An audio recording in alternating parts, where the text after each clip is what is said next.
Hey, Oscar with Tech Warrior here. Just a quick recap.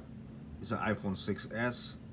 It was dropped in water, and the person was suggested to go ahead and put it in rice. Don't do that. That's not going to work. I just removed the plate for the battery connector, and that is water right there.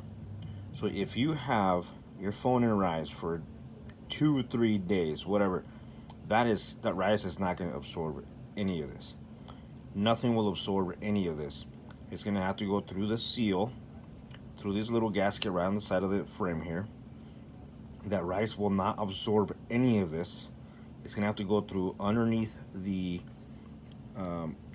cover plate that's attached to the phone, right there.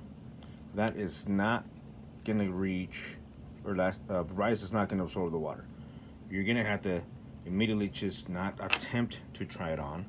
Once you do try to attempt it on, all that water right there is right next to the battery. It's going to fry your phone.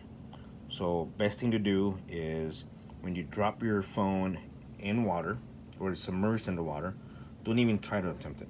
Take it somewhere where they're going to be able to remove all that moisture out of every single piece of inside of the phone.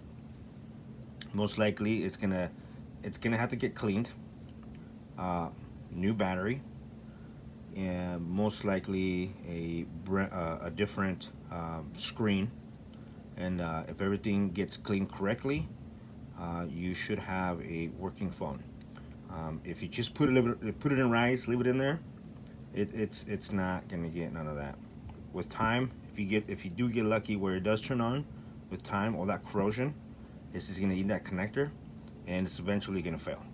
So please, don't put it in rice. Don't do anything with it. Just don't turn it on.